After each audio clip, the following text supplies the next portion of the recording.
अस्सलाम वालेकुम नाजरीन, आप देख रहे हैं INN चैनल। मैं हूं शेख अहमद अली। इस न्यूज़ बुलेटिन में आइए नज़र डालते हैं दिन भर की बड़ी खबरों पर। सुप्रीम कोर्ट ने इंतखाबात में इलेक्ट्रॉनिक वोटिंग मशीनों यानी EVM की जगह बैलेट पेपर के जरिए वोटिंग करवाने की दरख्वास्त मुस्तरद कर दी है। ये दरख्वास्त डॉक्टर के पॉल की जानिब से दायर की गई थी, जिसमें EVM के साथ छेड़छाड़ के इल्ज़ामात लगाते हुए बैलेट पेपर पर वापसी का मुतालबा किया गया था। जस्टिस विक्रमनाथ और जस्टिस BP वार्ले की सरबराही में बेंच ने दरख्वास्त पर समाअत के दौरान तबसरा किया कि EVM को सिर्फ शिकस्त के बाद ही निशाना क्यों बनाया जाता है। अदालत ने कहा कि जब उम्मीदवार जीतते हैं तो EVM पर कोई सवाल नहीं उठाया जाता, लेकिन हारने पर इल्ज़ामात लगाए जाते हैं। दरख्वास्त गुजार ने मौक़िफ़ अपनाया कि दुनिया के बेशतर ममालिक बैलेट पेपर के जरिए इंतखाबात कराते हैं और ये निज़ाम ज़्यादा शफाफ है। उन्होंने दावा किया कि टेस्ला के CEO एलन मस्क ने भी EVM के गैर महफूज होने की बात की थी। साथ ही साबिक आंध्र प्रदेश के वज़राए आला चंद्रबाबू नायडू और जगन मोहन रेड्डी के बयानात का हवाला दिया, जिन्होंने भी EVM के काबिल एतमाद होने पर सवाल उठाए थे। सुप्रीम कोर्ट ने बैलेट पेपर को बदनुमानी के खात्मे का हल करार देने से इनकार किया और सवाल किया कि क्या बैलेट पेपर से वोटिंग करने पर बदनुमानी खत्म हो जाएगी। बेंच ने दरखास्त को गैर माकूल करार देते हुए मुस्तरद कर दिया। दरखास्त में यह भी मुतालबा किया गया था कि इंतखाबी अमल के दौरान शराब और पैसे की तकसीम के मुर्तकिब उम्मीदवारों को कम से कम 5 साल के लिए नाअहल करार दिया जाए। ताहम अदालत ने यह मुतालबा भी गैर ज़रूरी करार देकर रद्द कर दिया।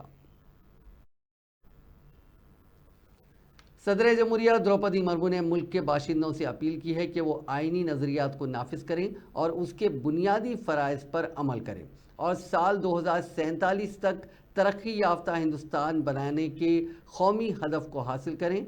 आइन को अपनाए जाने के 75 साल मुकम्मल होने के मौके पर मंगल को ऐवान दस्तूर के सेंट्रल हॉल में मुनक़दा तकरीब से खिताब करते हुए द्रौपदी मुर्मू ने कहा कि 75 साल पहले इसी दिन इस मरकज़ी हॉल में ऐवान दस्तूर साज असम्बली ने एक नए आज़ाद मुल्क के लिए आइन का मुसविदा तैयार करने का अजीम काम मुकम्मल किया था। उस दिन दस्तूर साज असम्बली के ज़रिए हमने हिंदुस्तान के लोगों ने इस आइन को अपनाया, नाफिज किया और अपने लिए वक्फ किया। आज कृतज्ञ राष्ट्र की ओर से मैं संविधान सभा के सदस्यों और कर्मियों को श्रद्धांजलि अर्पित करती हूँ। ये देश का सौभाग्य है कि संविधान सभा के अध्यक्ष डॉक्टर राजेंद्र प्रसाद ने तथा प्रारूप समिति के अध्यक्ष डॉक्टर बाबा साहेब आम्बेडकर ने संविधान निर्माण की यात्रा का मार्गदर्शन किया। बाबा साहेब आम्बेडकर ने प्रगतिशील और समावेशी सोच की छाप हमारे संविधान पर अंकित किया है। संविधान सभा में बाबा साहेब के ऐतिहासिक संबंधों से ये तथ्य स्पष्ट होता है कि भारत लोकतंत्र की जननी है। अपने लोकतंत्र पर गौरव की इसी भावना के साथ आज हम सब इस विशेष अवसर पर एकत्र हुए। ये अवसर संविधान सभा की 15 महिला सदस्यों के योगदान को स्मरण करने का भी है।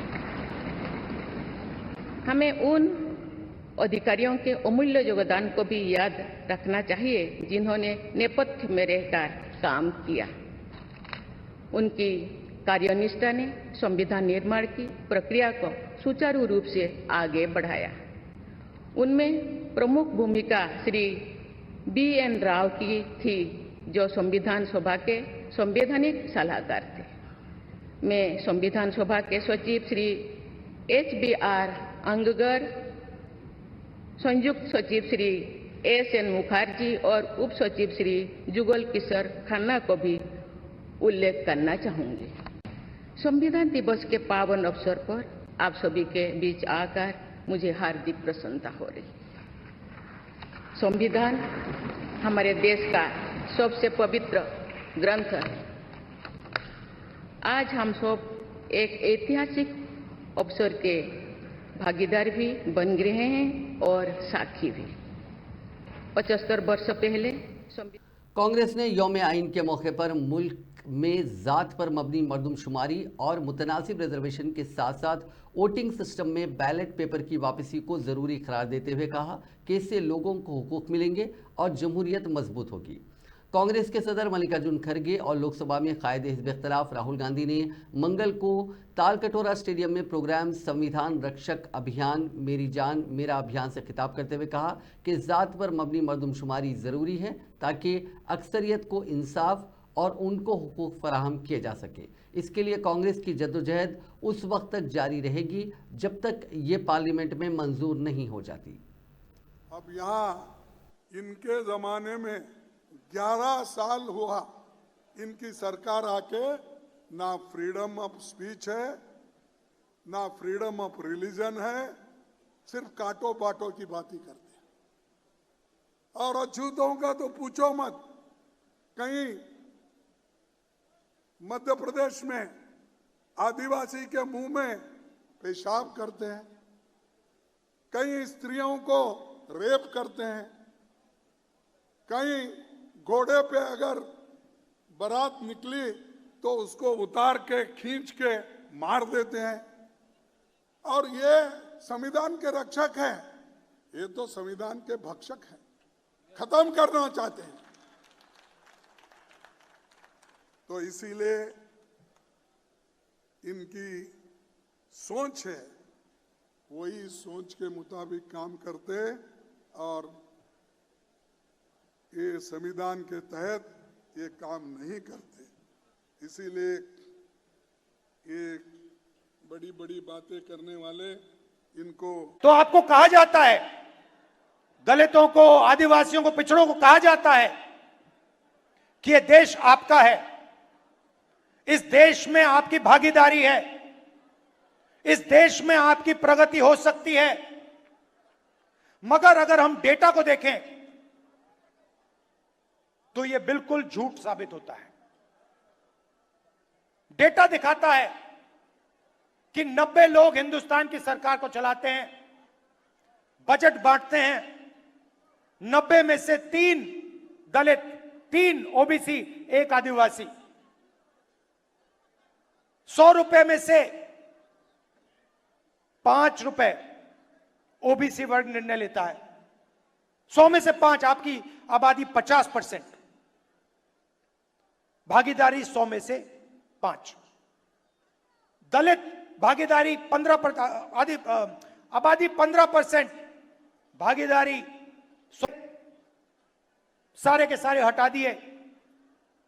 आज दलित को, आदिवासी को, पिछड़े वर्ग के किसान को बता दो, एक नाम बता दो। अदानी आदिवासी है क्या? दलित है, पिछड़े वर्ग का है। अंबानी आदिवासी है क्या? दलित है, पिछड़े वर्ग का है। टाटा, बिरला, ये आदिवासी हैं, दलित है, पिछड़े वर्ग के को नहीं। तो सारा का सारा आपका धन आपके जेब में से निकालकर उनके ओर जा रहा है। और उसमें वज़ीर आला तेलंगाना रेवंत रेड्डी ने मुल्क के शहरियों को इंसाफ, आज़ादी, मसावात और भाईचारा फराहम करने के लिए दस्तूर को मंजूर करने की 75 साल मुकम्मिल होने के मौके पर तमाम शहरियों को मुबारकबाद दी। वज़ीर आला ने इस खुसूस में किए गए ट्वीट में कहा कि उनकी अवामी हुकूमत चाहती है कि भारत रत्न डॉक्टर BR अम्बेडकर की रहनुमाई में फराहम करदा दस्तूर के समरात तमाम शहरियों को मिले। 26 नवंबर 1949 को दस्तूर की मंजूरी के फैसले के साथ ही हिंदुस्तान दुनिया का सबसे बड़ा जमहूरी मुल्क बन गया। वज़ीर आला ने न सिर्फ दस्तूर के बानियों को याद किया जिन्होंने यौम दस्तूर पर मुल्क को मजबूत बनाया, बल्कि तमाम से ख्वाहिश की कि वो आइन की इक़दार की हिफाजत करते हुए उन अजीम शख्सियात के अज़ाइम की तकमील के लिए मुसलसिल काम करें। मैं 2 मुद्दे आपके सामने रखना चाहता हूं। इस देश को आज़ादी दिलवाकर Pandit Jawaharlal Nehru ji, doctor Baba Saheb Ambedkar ji, Shrimati Indira Gandhi ji SC/ST reservation से लेकर इस देश 140 करोड़ जनता को संविधान देकर गरीब से गरीब को भी वोट देने का हक दिया हुआ है। एजुकेशन से लेकर एम्प्लॉयमेंट तक SC/ST रिजर्वेशन के साथ साथ किसानों के लिए एग्रीकल्चर सीलिंग एक्ट ले आकर हर गरीब को जमीन देके उनका ईमानदारी और उनका इज्जत बढ़ाने के लिए कोशिश की। that is 1.0. They have given Nehru ji, Dr. Baba Saheb Ambedkar ji, Indira ji 1.0 social justice ने दिया हुआ है। उसके बाद राजीव गांधी जी से लेकर पीवी नरसिंह राव तक संविधान में जो ओबीसी रिजर्वेशन मंडल कमीशन देकर मंडल कमीशन लागू किए और महिलाओं को लोकल बॉडी रिजर्वेशन, उनके साथ साथ यूनिवर्सिटीज में आईआईटी आईआईएम में भी रिजर्वेशन देकर जितना एससी एसटी ओबीसी लोगों के लिए और महिलाओं के लिए रिजर्वेशन देकर 2.0 सोशल जस्टिस ने किए। अभी श्रीमती सोनिया गांधी जी, मल्लिकार्जुन खड़गे जी, श्री राहुल गांधी जी कास्ट सेंसस लेकर कन्याकुमारी से लेकर कश्मीर तक 150 डेज 4000 किलोमीटर पैदल चलकर गांव-गांव में गरीब से लेकर किसान तक, विद्यार्थी से लेकर निरुद्योग युवता तक राहुल जी ने सबसे मिलकर ये फैसला किया। अभी ये समाज को एक्सरे निकालना है, वो एक्सरे नहीं है Rahul ji, this is mega health checkup for society. आप जो डिसीजन लिया हुआ है ये कास्ट सेंसस, ये mega health checkup for society, क्योंकि जितना आबादी है उतना हिस्सेदारी बनाना है तो ये caste census is must. This is 3.0 social justice. हम आपके सिपाही होकर तेलंगाना राज्य में आप जो वादा किया था भारत जोड़ो यात्रा में, हम लागू कर रहे हैं। आज के तारीख में अभी आने से पहले हम हमारे चीफ सेक्रेटरी, हमारे ऑफिसर से मैं पता किया, तेलंगाना में कास्ट सेंसस 92% हो चुका है, perfect. Chief minister Revanth Reddy ने अपने दौरे दिल्ली के मौके पर मरकजी वजीर दिफा राजनाथ सिंह और मरकजी वजीर शहरी हवाबाजी राम मोहन नायडू से मुलाकात करते हुए दिफा की अराजी देने और नए एयरपोर्ट्स की मंजूरी की दरखास्त की। जराये के मुताबिक चीफ मिनिस्टर रेवंत रेड्डी ने डिप्टी चीफ मिनिस्टर भट्टी विक्रमार्का और वजीर उत्तम कुमार रेड्डी के अलावा महकमे बल्दी नज़्म नस्क के प्रिंसिपल सेक्रेटरी दाना किशोर के साथ मिलकर दिल्ली में राजनाथ सिंह से मुलाकात की। इस मुलाकात के दौरान चीफ मिनिस्टर ने हैदराबाद शहर में वाक़ वजारत दिफा की 200 एकड़ अराजी रियासती हुकूमत के हवाले करने की दरख्वास्त की। उन्होंने हैदराबाद के बापू घाट के पास महात्मा गांधी के मुजस्समे की तामीर के लिए वजारत दिफा की अराजी देने की ख्वाहिश की। इसके अलावा रियासत में सैनिक स्कूल के क़याम और दीगर उमूर पर भी तबादला ख्याल किया। बाद चीफ मिनिस्टर रेवंत रेड्डी और दीगर अहदेदारों ने मरकजी वजीर शहरी हवाबाजी राम मोहन नायडू से मुलाकात की। इस मुलाकात के दौरान उन्होंने वरंगल के साथ कुत्तगुडम, पेद्दपल्ली और आदिलाबाद में एयरपोर्ट की तामीर की दरख्वास्त की। उन्होंने बताया कि तेलंगाना रियासत एयरपोर्ट के क़याम के लिए मौजूद मकाम है। वरंगल के मामनूर एयरपोर्ट के लिए 253 एकड़ अराजी हासिल करने के लिए 204 करोड़ रुपए की रकम हालिया दिनों रियासती हुकूमत ने जारी की है, जिसके पेश नज़र जल्द से जल्द एयरपोर्ट के क़याम के इक़दाम किए जाएँ।